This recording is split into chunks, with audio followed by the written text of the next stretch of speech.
Hi there, and welcome to the Mindful Marathon podcast. I'm your host, Dr. Michelle Quirk, a run coach and pediatrician. Mindful Marathon is all about helping runners of all types to run their own race. Whether you are a seasoned runner or you're just getting started, I want to let you know that you're welcome here and that you're in the right place.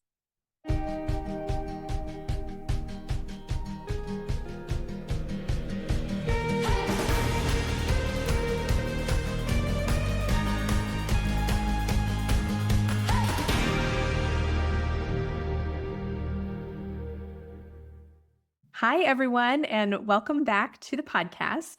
Today, I have a very special guest with me.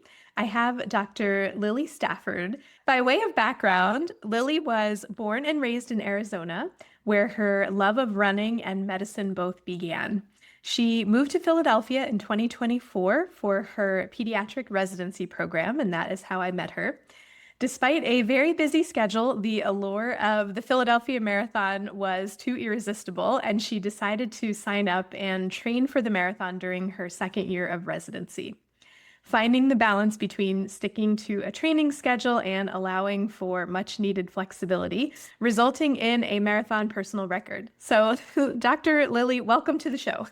Thank you for having me. I have found so much inspiration in the podcast, so I'm so glad I get to join. Yeah. And I'm thrilled to have you and talk to you. And you know that I've wanted to pick your brain about how the heck you trained for this marathon with your schedule. So we're finally going to get a chance to do it. Absolutely. I know we have lots of run-ins in the clinic, and I'm always stealing advice from you on, how to make the training block better and better. You're definitely not stealing. Happy to. Well, can you tell us a little bit about your running background before you got to Philadelphia and before this whole marathon thing? Yeah, I started very casually running as kind of a training for other sports when I was playing in middle school and high school. My dad used to ride his bike behind me on the runs, and and then when I was in college, our school had like a very iconic half marathon that I knew I had to do before I graduated. So I decided to train for it. But unfortunately, it was scheduled for March of 2020. So it never occurred. And I just trained for that all on my own and ran it by myself. But that was my first kind of longer race experience. I never really knew if I was going to be someone who got into marathons, but I had a friend who was getting really into marathons. My husband, or my fiance at the time, decided he was going to run. And I'm mostly someone who has a lot of FOMO about things. Said, well, if he's going to spend all the time running, I'm also going to be spending time running. And so ran my first marathon in my fourth year of medical school, which was an interesting choice. In a 4-month period, I had match day. We ran a marathon. We got married. I graduated med school. And then I moved across the country. So I've never really had my running be in a super time conducive time of my life, but it's also something that's been fun to sneak in. That's a lot of things, way to multitask. And all of the stressors all at once, just get it out the way. Absolutely. I was like, I hope this is the busiest time that I have in my life, but who's to say? Life can always offer you more opportunities for busyness. Yes, exactly. Well, what made you decide that you wanted to run the Philly Marathon? And like, how did the marathon end up like coming back to you that you wanted to do another one? Yeah. After the first one, I felt, I've crossed it off the list. I can say I've done a marathon before, and, there's not as much additional to say, oh, now I've run 2 marathons. But this one just has so much good hype around it. And I think that was what was really enticing. The same friend who got us into running marathons talked about coming up to run it again. And so my husband was talking about running it. And this time around, it was a little bit different, knowing how demanding my current schedule was. So I waited until about June, after they'd already signed up, to see what my schedule would be like for the coming year. And kind of serendipitously, I had the weekend off for the marathon. The months I had leading up to the marathon were sparse enough that I thought I could fit in the training. And so I kind of surprised them and told them I was going to sign up to do it too. Wow. Okay. All right. So I don't know. I feel like everybody was along for the ride for this one, but Yep. yeah. Absolutely. Yeah, it was fun it's always fun to have people that you're training for something with. You can compare notes, you can talk about how your runs have been.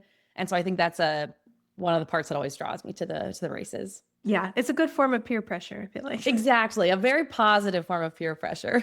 Yeah, yeah.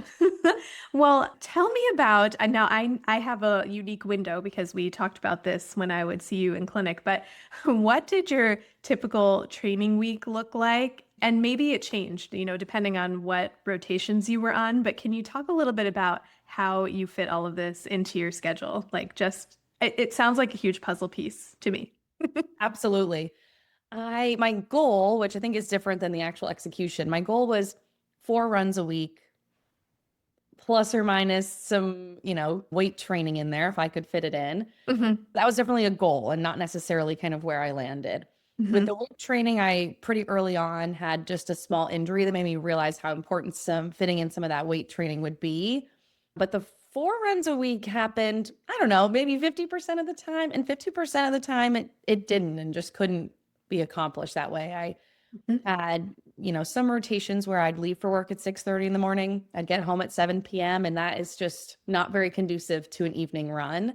Yeah. And so I knew that I had to have flexibility within that training schedule to be able to cut some runs here and there, bump some up when I've missed a couple runs. If I Hmm. had a call shift on a Saturday and was in the hospital for 24 hours, was sleeping all day Sunday, I knew that was a week that I wasn't going to be able to fit in a Hmm. 12, 13-mile run. I think I have the benefit of having my crazy schedule laid out in advance. And so when I decided to do the race, I really picked a generic schedule from online, compared it to my work schedule, and really tweaked it to say, what can I fit in? How can I add a long run here, add an extra down week here to make it fit a little better with my own work schedule? Yeah. I feel like I left out, I mean, I said that you're a resident, but people who are not residents and not physicians might not understand the how demanding that schedule is. And like that's why I was very inspired by the fact when you told me that you had signed up for the marathon, I was having flashbacks to my own residency thinking like I didn't know which way was up and like I don't even think I was not regularly running back then, but even training for a half marathon would have felt very complicated.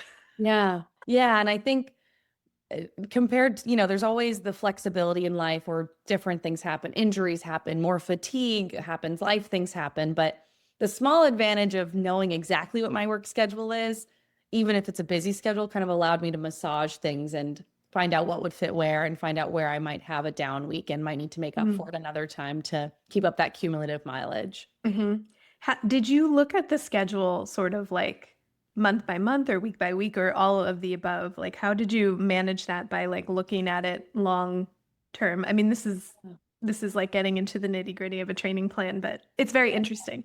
Yeah, I think at the beginning I have like a wall calendar. I pulled it off the Okay. wall. I marked out marathon date and I worked backwards. And I said, what weekends am I going to completely skip and when do I actually need to start this training? And so I Hmm. mapped out all of the runs, but that doesn't mean, like you said, that it didn't change with Yeah. time. Yeah. I definitely had a week or two that maybe I ended up being sick and skipping a long run and needing to push a long run to the next week, or a week where I could end up matching with my husband better and we could do a long run together. So maybe I'd run a little further than I expected and move Hmm. my down week to another week. So it was like a well marched out schedule, but with area to move things around Yeah. as I Yeah. progressed through the training block. Yeah. I mean, this was like hard for me when I first started out, like just to have the training plan and try to stick to it perfectly and like missing a run or shortening a run or I have to rearrange things like that would send me into like if I don't do this run, I'm not going to be able to do the marathon. If I shorten this run, how am I expecting to, make it to this finish line in later mileage? Like how did you deal with all of that just knowing the way our brains work? Yeah. And I was listening to the most recent episodes of your podcast, and I feel looking back that I had that flexibility, but those podcasts that most recently I think would have been even more helpful in that training block too. I think when I wonder if it was almost a benefit when I was signing up for the marathon or deciding to, I knew there was no world in which I was going to run a marathon after a perfect training block. It was Hmm. either run it with an imperfect training block or don't run it at all. And I think that's why it took me a while to decide whether I was going to commit to running a marathon or not. Yeah. I almost went in with the mindset of this will be imperfect, but I think I can still make it happen anyways. And I wonder if that's almost a benefit to doing a run in residency and something I can take forward to further races when I'm not in training anymore is you need to be prepared for that flexibility, whether you know your schedule will be busy or if the busy schedule comes up unexpectedly. Yeah, yeah, I think that's right. And training, like you said, it can be, leaving aside a busy schedule, but it can be derailed by other things and like life events and illnesses, injuries, family stuff, moves. Like there's just lots of things that happen. And a marathon training cycle is a very long time for nothing to happen. Right. Absolutely. Yeah. When have you ever gone a 4-month period of your life and had nothing unexpected happen? Yeah, never. Let's see. Well, I guess, and then maybe one more question just about the training. In terms of like helping you to, what helped you to stay consistent with the schedule? Like if you had a very busy week or a very busy block, were there times where you were like, maybe I should let this go? Or were you, I mean, you were committed to the goal and you just marked it off and moved on? I don't know. Yeah. I think there were definitely runs I had to skip. And I think that gave me even more fuel to hit the next run and make sure that was a good run because as you've said on your podcast too, is it's no training block hinges on just one run. The Yeah. training block hinges on the cumulative miles and the cumulative fatigue that you put in. And so if I missed one run a week, that next run I was even more committed to doing with the flexibility that that next one might be even a worse setup for me and might also be skipped sometimes. But Yeah. if I had one day that was really hard to make a run, I tried my hardest to hit the next one, knowing that these were all adding up to help me towards my ultimate goal. Yeah. Yeah. No, I think that's a helpful reframe for people. And then, my other question about all this, so we've talked a lot about the training, but how did you manage your recovery and your rest? Because I feel like that's a whole issue in itself, being on a resident schedule, and then you're adding on marathon training, which is requiring like more rest and recovery. How did you prioritize that if it was possible to prioritize it? Yeah. I think as residents, we really cherish that one day off a week on those weeks where we're working a 24-hour shift on one of our weekend days. And I think that without running, prioritizing rest and recovery for residency in general is important. And I think the running made that even more paramount. So if I had a long run on a Saturday morning before a Sunday shift, it made me even more eager to spend the day on the couch. It was during football season, watching Oh, football, yeah. eating takeout, and going to bed at 8 o'clock, knowing I was going to be waking up early the next day too.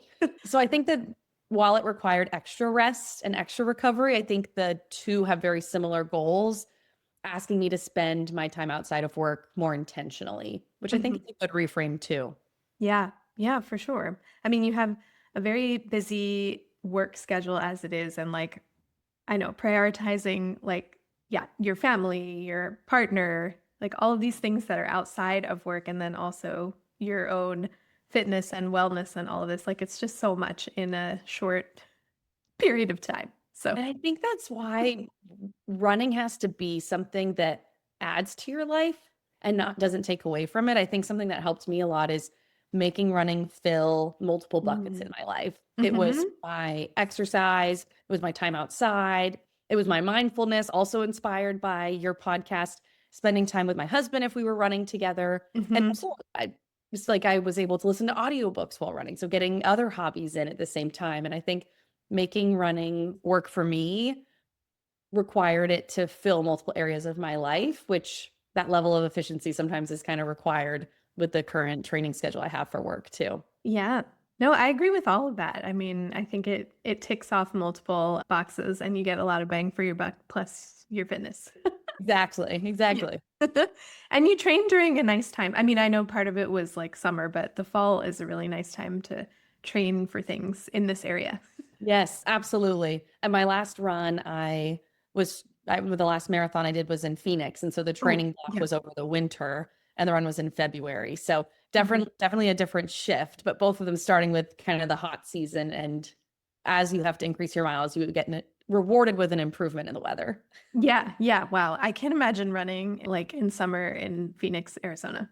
I tried my best not to do that almost ever. Yeah. Yeah. Talk about heat acclimation. Anyway. Yes, absolutely. Well, what was it like? I mean, just a little shout out, to the race, but what was it like running, the marathon while living and like working and training in the city? Was that, I always think like that's a great way to see the city.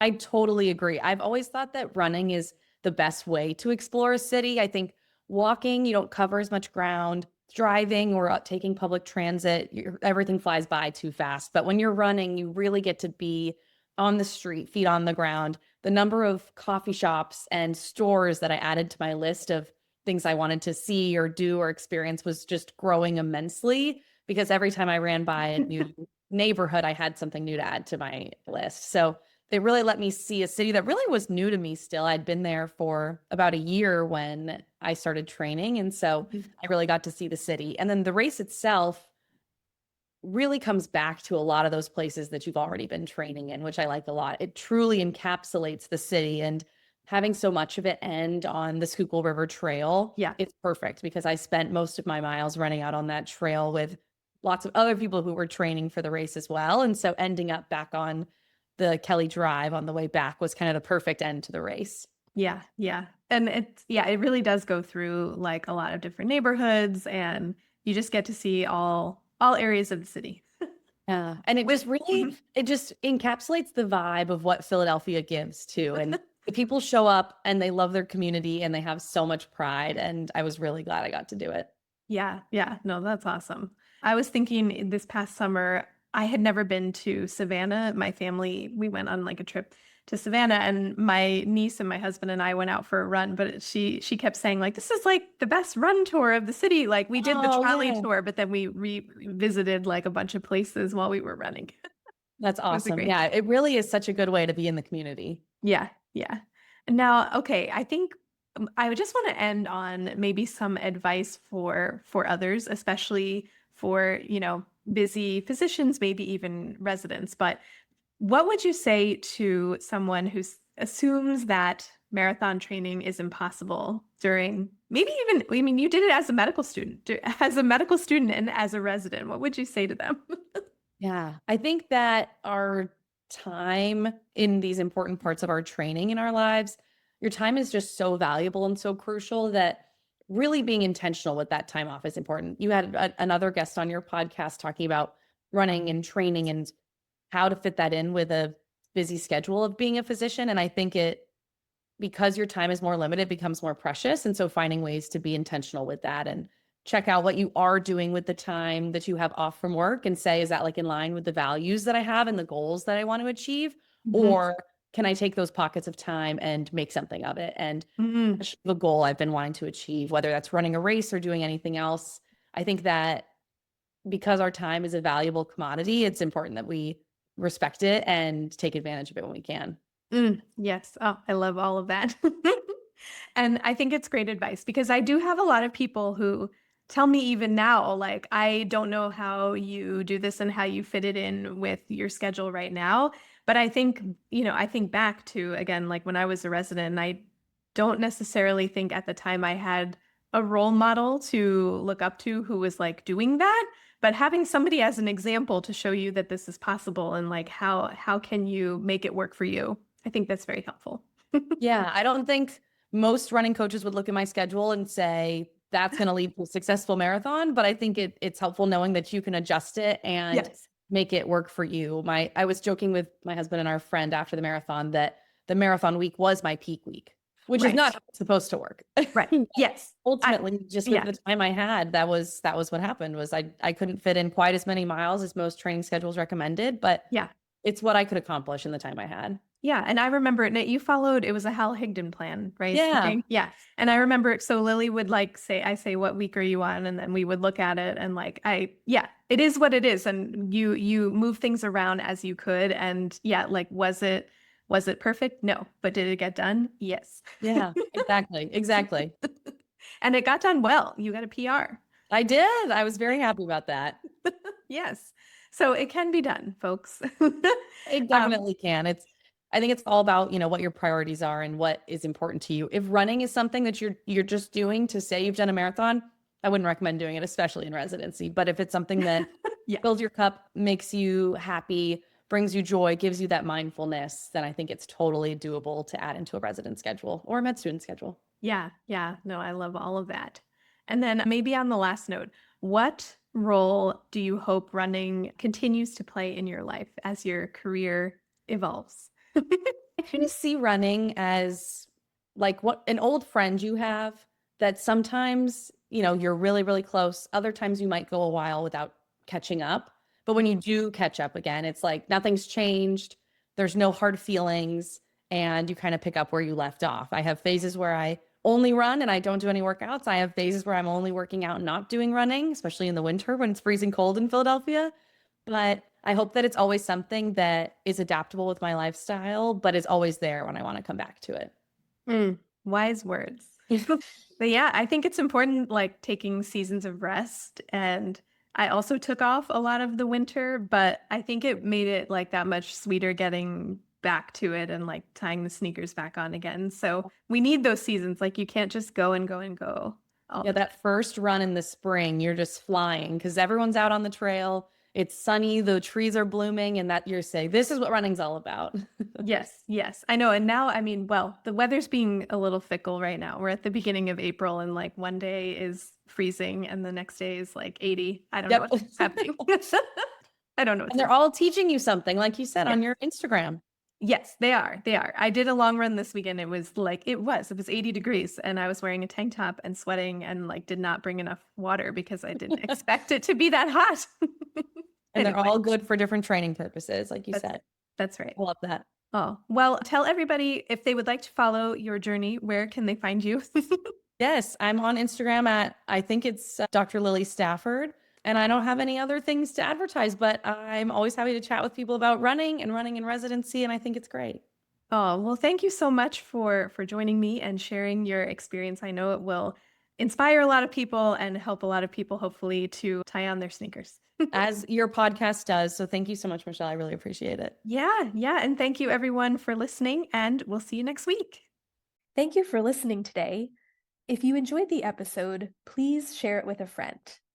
And if you have a moment, please rate and review the podcast so that we can reach and encourage others to tie on their sneakers and join us out there on a run. See you next time.